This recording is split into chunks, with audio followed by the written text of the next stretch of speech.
Alright, please tell me you've heard of this movie franchise. Star Wars! Star Wars is one of the, if not the most corporate movie franchise of all time. The Star Wars series began in 1977, and from there on it just kept getting better and better. And then started getting worse and worse, but hey, we're not talking about those movies. We're talking about these movies. Anyways, the films, upon release, were critical and financial successes, prompting aforementioned merchandise in different mediums, one of which being video games. Today we'll be reviewing one of them, Super Star Wars Return of the Jedi, or Star Wars Super Return of the Jedi, or even Return of the Jedi Super Nintendo. You know what? I don't even care anymore. Let's just freaking play the game. The story is a direct retelling of the film, quite literally scene for scene. Every key scene is retold here, whether it be via cutscenes or gameplay. It is certainly commendable that they managed to fit all of this on one Super Nintendo cartridge. No additional hardware or anything, just it's really like taking the movie and putting it in the Super Nintendo. Except it's not, because it doesn't fit. The audio samples from the movie all fit in great. Like for one, listen to Emperor's laugh when you get a game over. It's almost like it's right out of the movie, except it's all digitalized and not the movie. In fact, I'll go on record and say that the audio presentation in this game is awesome. The music compositions are almost perfect translations from the film. Oh, I love me some Danny motherfreaking Elfman. Oh yeah! I also love me some John goddamn Williams too. Although, for the vast library of songs in the film, they often repeat the same track all the time.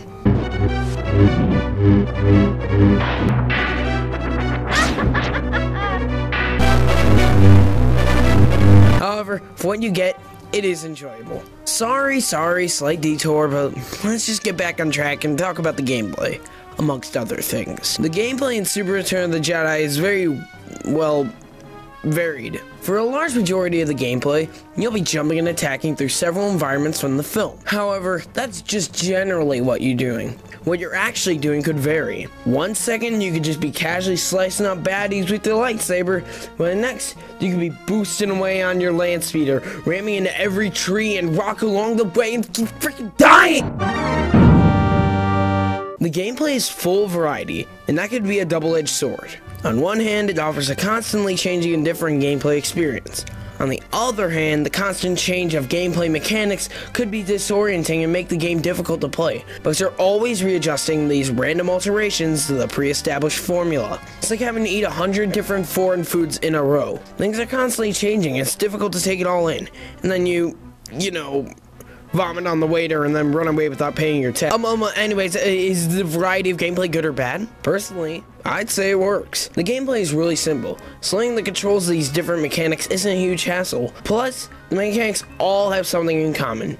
Usually jumping and shooting. And plus, they're all important in telling the scenes from the film accurately, which I think works. But let's get back on topic for a minute. The main stages, the platforming ones, have all the characters and scenes from the film, and that respective scene specifically. But all the characters play slightly different from one another, like how Luke uses his lightsaber while Han Solo uses his respective blaster, or how Chewie can duck but the Ewoks can't. Wait! You can play as the Ewoks? The freaking Ewoks. Oh my god, that is great. I love this. The cute, adorable, small Ewok is freaking killing everybody like he's Rambo or something. Even better is that he's so innocent, and everybody wants his head on a silver platter. He's just walking around like la la la la la, and everyone wants to freaking murder him. Oh, Jesus. And just look at that character selection screen. Oh man, who do I pick? There's just so many options. As to the controls, they're pretty solid. They improved from the first game, where you couldn't move and shit at the same time and the jumping was too heavy. Here, the controls are much more refined, and they work well with the gameplay. Oh, it's one of those games. Yeah, Super Return of the Jedi is no cakewalk. If anything, I'd say it's one of the hardest games I've ever played on Super Nintendo. I'm playing on average difficulty, meaning the average Joe should be able to beat this game.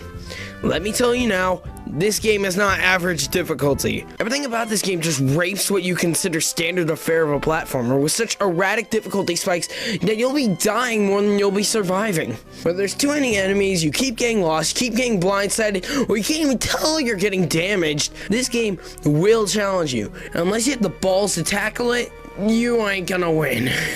But you listen to me, I'm not a quitter. I'm gonna beat this game, whether it kills me or not. You know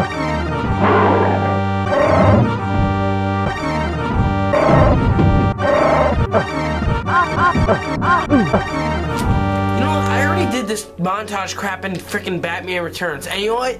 It's the same result. I can't beat this game. Well, back to the title screen. Whoa, a password system? I just got an idea.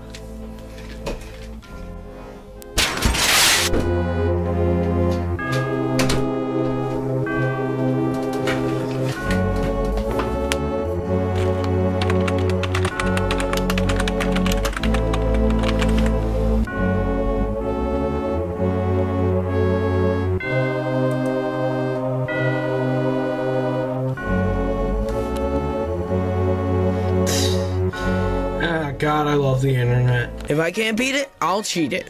Now, every issue brought up to this point still applies to these later stages, except they're more douchier. Douchier? Douchier. See, challenge is good, but as stated in previous videos, it should be applied in intervals, not all at once.